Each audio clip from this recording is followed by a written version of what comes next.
Okay, so I'm going to go over. This is in the similitude 5 of Shepherd of Hermas. Um,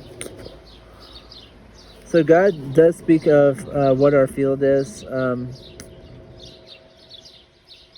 it says everyone who is the servant of God and has his Lord in his heart asks of him understanding and receives it, and opens up every allegory, and the words of the Lord become known to him, which are spoken in allegories. So our Bible is in allegories. That's why you have parables and other things. He doesn't want the devil to know how to interpret it, because if the devil knew what was in here, he would block the heck out of it. Actually, the devil has been trying to block it, but he has not been successful. So, but those who are weak and slothful in prayer and hesitate to ask anything from the Lord, the Lord is full of compassion and gives without fail to all who ask him. But you, having been strengthened by the holy messenger, and having obtained from him such intercession, blah, blah, blah. Sorry. So it says, hear now and understand them. The field is this world, and the Lord of the field is he who created and perfected and strengthened all things. The Son is the Holy Spirit, and the slave is the Son of God. The vines are his people, whom he himself planted, and the stakes are the holy messengers of the Lord, who keeps his people together. And the weeds that were plucked out of the vineyard are the iniquities of God's servants. The dishes which he sent him from his table are the commandments which he gave his people through his Son. And the friends and fellow counselors are the holy messengers who were first created, and the master's absence from home is the time that remains until his appearing. I think there was a parable before this, is why this is, but still relevant. I said to him, Lord, if these are great and marvelous and glorious things, could I therefore understand them? Moreover, explain to me what I am about to ask. Say what you wish. Why, Lord, is the Son of God in the allegory the form of a slave? Here, the Son of God is not in the form of a slave, but in the great power and might. How so, Lord? I do not understand. Because he answered, God planted the vineyard. That is to say, he created the people and gave them to his Son, and the Son appointed his messengers over them, over them to keep them. And he himself purged away their sins, having suffered many trials and undergone many labors. For no one is able to dig without labor and toil. He himself then, having purged away all the sins of the people. So the Shepherd of Hermas is after the Son of God died on the cross.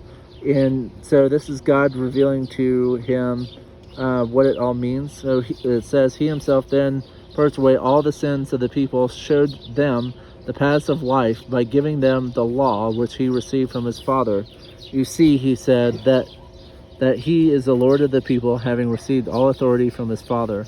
And why the Lord took his Son as counselor in the glorious messengers regarding the hireship of the slave. Listen. The holy pre-existent spirit that created every creature, God made to dwell in flesh, which he chose, the flesh accordingly, in which the Holy Spirit dwelt, was nobly subject to that spirit, walking religiously and chastely, in no respect defiling the spirit.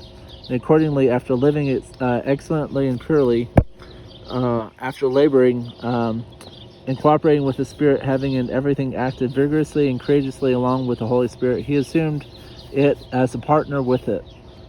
For this conduct of the flesh pleased him, because it was not defiled on the earth while having the Holy Spirit. Therefore he took the fellow counselors, his Son, the glorious messengers. And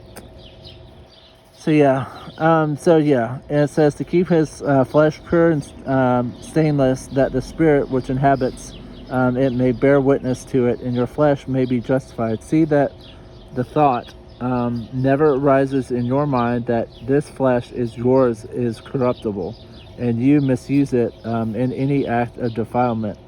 If you defile your flesh, you will also defile the Holy Spirit. And you defile your flesh and the Spirit, you will not live. And if anyone, Lord, has been ignorant until now. Before he heard these words, how can such a man be saved who has defiled the flesh?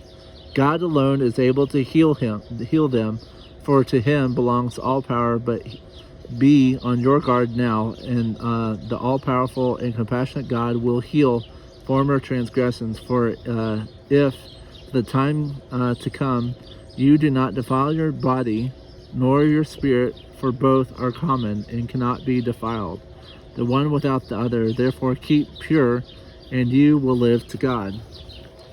So yeah. So basically, you're supposed to keep a pure spirit, so our field is the earth, and we are supposed to be undefiled. However, we defile ourselves, and we try to live a godly life, and it's a knock down, drag out, hard life. And I've had to fight tooth and nail every day of my life, and it's I feel like the wickedness has gone way the heck up in the last couple of weeks, so I'm trying to show you different words and stuff that are out there. So thank you for joining me, but that's similitudes 5 of the Shepherd of Hermas.